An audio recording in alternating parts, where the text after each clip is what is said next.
اهلا بيكم حبايب ميدليرن في كل مكان. معاكم الدكتور طارق عبد الحميد مره تانية.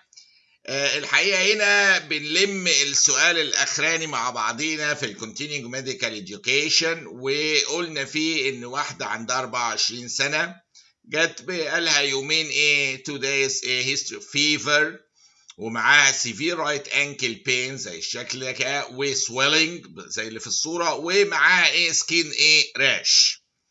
وورينا لكم شكل السكين راش كان بالمنظر ده. كان ماكيولز وباستيولز كده بالشكل اللي احنا شايفينه ده، مع الارثرايتس دي اللي في الانكل. عندها 24 سنه، فيميل اهي. نو هيستوري اوف تروما. ده كويس جدا ان احنا ناخد هيستوري اوف تروما عشان نعرف ان ما هياش تروماتيك ريزون او كوز. Past medical history in general is remarkable. ما عندهاش diabetes، ما عندها ما فيش اي مرض كان معين عندها تقدر. Physical examination reveals significant edema وeffusion وtenderness pain on range of motion كلها في الرايت انكل. يعني كان في inflammatory condition واضحه، pain وإديما وeffusion في الرايت انكل، ومعاها الشكل السكين راش واللي احنا شفناه ده بابيولز وباستيولز والفيفر زي ما احنا شفنا. سألنا what is the most likely etiology، وسألنا سؤال تاني what is your best treatment. الحقيقة عشان نابروتش الحالة دي في شوية قواعد طبية لازم نحطها كده في دماغنا، disciplines معينة وطريقة تفكير.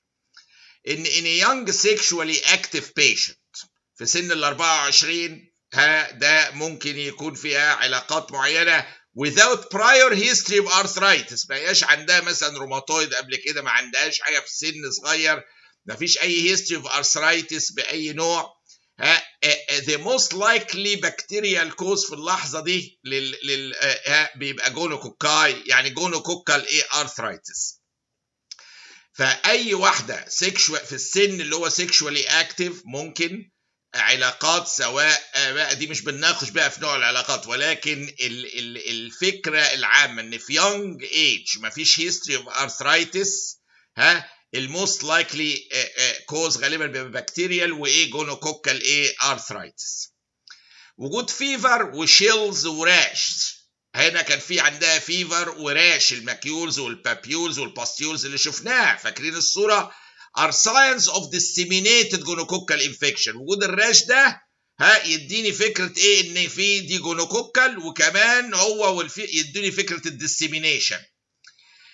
if the patient has disseminated infection، يعني لو هي arthritis وبس هنبدأ نعالج على طول، لكن طالما في فيفر وراش معاها يبقى احنا ندخل على قصة admit to hospital في اللحظة دي. if the patient has disseminated gonococcal infection admit العيانة للهوستل، عشان العلاج في الأول لازم هيبقى parenteral. يبقى أنا عندي هنا العيانة دي كان عندها الفيفر، وعندها الارثرايتس، وعندها البابيولز والماكيولز، كل دي تمشي مع disseminated gonococcal infection، خاصة في young age with no history of arthritis. Generally في الجونوكوكال antibiotics alone usually lead to improvement. يعني you don't need repeated joint aspirations على عكس انواع اخرى من السبيورتيف arthritis والحاجات دي. لكن دي غالبا antibiotics قد تكفيها، maybe aspiration للتحليل that's fine، بس مش محتاجه قوي repeated aspirations. وantibiotics can be enough and sufficient في علاج حالات الجونوكوكال arthritis.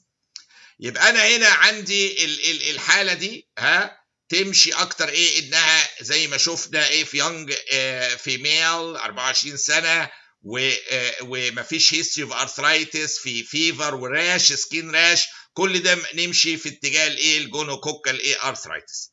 طب لو هي جونوكوكال ارثرايتس بقى، العلاج البيست تريتمنت ليها البيست تريتمنت للجونوكوكال ان احنا نبدا بارنترال ثيرد جينيريشن سيفالوسبورين كده طوالي، لان هو ده زي سيفترايكزون اهو until there is clinical improvement، لحد ما يحصل. يبقى تقول لي مده قد ايه؟ لحد ما يبقى في clinical of improvement. دي مهمه جدا. once حصل clinical improvement بعد ما استخدمنا third generation سيفالوسبورين اللي هو بارنترال، وقلنا ممكن غالبا في هوستل. هنا نبدا نقلب على اورال ايجنت زي السيبروفلوكساسين مثلا 10 ايام كمان بعد ما يحصل الامبروفمنت. يبقى بدانا بارنترال سيفترايكزون، وبعد كده سيرد جنريشن، وبعد كده اورال ايجنت دخل بعد ما حصل كلينيكال امبروفمنت، نقلب على الاورال ايجنت. في علاج الجونوكوكال ارثرايتس في 3 حاجات لازم نفتكرها. treat presumptively for يعني presume ان في كلاميديال انفكشن، وابدا عالجها بدوكسيسايكلين احتياط. يبقى انا هنا كمان بضيف في العلاج دوكسيسايكلين لعلاج possible كلاميديال انفكشن معاها، لان اللي جاي لها جونوكوكال ممكن يجي لها كلاميديا. consider testing for HIV وسيفلس. طالما هنا في الراش بالمنظر ده مع ارثرايتس في يانج فيميل، الثلاثه مع بعض مع الفيفر، كل دي مشيت مع الجونوكوكال والديسيمينيت، ده تخلينا اشك في احتمال اسوشيتد حاجات بقى. ادينا دوكسيسايكلين احتياط للكلاميديا الانفكشن، وفي نفس الوقت لازم نكونسيدر احتمال يكون عندها حاجه بلاوي تانية زي مثلا HIV او سيفلس، فنعمل تيستنج ليها. ثالث قاعده educate البيشنت about the risks of sexual practices. مهمه جدا جدا عمليه الاديوكيشن هنا للعيان عشان ما تجيلوش تاني وثالث او العيانه هنا. فيبقى انا بعد خلاص شخصنا دي غالبا جونوكوكال، الانتيبيوتيك غالبا بتبقى سفيشنت. افضل حاجه ده طالما في فيفر وراش يبقى في ديسيمينيشن، ندخل هوستل، نبدا انترا بارنترال سيفترايكزون سيرد جنريشن سيفالوسبورين لحد ما يحصل كلينيكال امبروفمنت. حصل نقلب باورال ايجنت سيبروفلوكساسين. وبعد كده في 3 حاجات قلناها معاها مهمه جدا، موضوع كلاميديال والتيست الHIV والسيفلس والاديوكيشن. يعني باختصار بقى الحاله دي اللي كانت عندها الارثرايتس في الانكل مع فيفر مع راش وفي السن 24 سنه في ميل دي، وشفنا انفلاماتري تشينجز واضحه هنا وكان في الراش بالمنظر ده بابيولز وباستيولز كان اهم حاجه في التفكير بتاعنا ان دي كايتيولوجي جونوكوكال ارثرايتس بسبب الايج وسبب البابيولز والباستيولز، عشان نبقى في الصوره. ده اللي خلانا نتجه لهذا الاتجاه، ودي غالبا علاجها انتي بايوتكس. وهنا الحاله دي هتحتاج سيفترايكزون في الاول بارنترال سيفالوسبورينز لحد ما يحصل امبروفمنت نقدر نقلب على الاورال سيفالوسبورينز. فدي كانت حاله جونوكوكال ارثرايتس، ورجعوا راجعوها تاني كويس. وكان العلاج الرئيسي ليها في الاول ثيرد جنريشن بارنترال سيفالوسبورينز زي سيفترايكزون، وكملنا بقيه مراحل العلاج.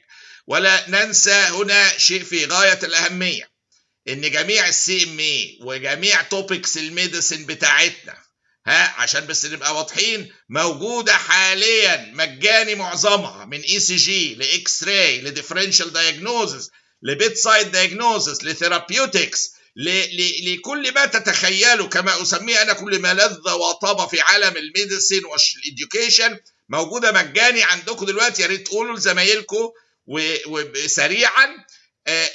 اللينكات انا احطها تحت على في الفيديو ده او في الكومنتس، هيبقى اول كومنت. ويا ريت تنشروا هذه المعلومه عبر وسائل التواصل بتاعتكم، فيسبوك انستجرام الى اخره، وات ايفر يعني تحبوا ابعتوها للناس الاصدقاء او قولوا لهم او اللي معاكم، سواء الزملاء الاطباء اللي بيحبوا هذه الموضوعات او طلبه كليات الطب. ويا اهلا بكم معانا دائما في ميدليرن، وراجعوا الحاله دي كويس جدا لان ممكن تقابلوها ويبقى هنا القرار السريع بان هي دي حاجه محتاجه سبيسيفيك انتيبيوتيك ونبدا بيه وهوسبيتاليزيشن وكذا. ده ممكن يبقى حاجه في غايه الاهميه لعلاج العيانه اللي احنا لسه شايفينها، اللي كانت حاله جونوكوكال ارثرايتس زي ما قلنا. والى اللقاء مع موضوعات اخرى جديده دائما في midler.academy. ده الموقع الجديد اللي فيه كل حاجتنا دلوقتي ان شاء الله، وانتقلوا ليه. ومع اليوتيوب هنحط برضو شويه حاجات، بس كل حاجه على اليوتيوب هتبقى موجوده جوه وزياده بقى. فيعني عشان بس نبقى واضحين، الحاجات هتبقى موجوده عندنا جوه في midlearn.academy. دوسوا على اللينك، ادخلوا وانرول في اي توبيك، خلاص بقى يورز، خلاص تتفرجوا طول العمر عليه براحتكم. حلو يعني، جميل جدا. واهلا بكم معانا في midlearn .academy.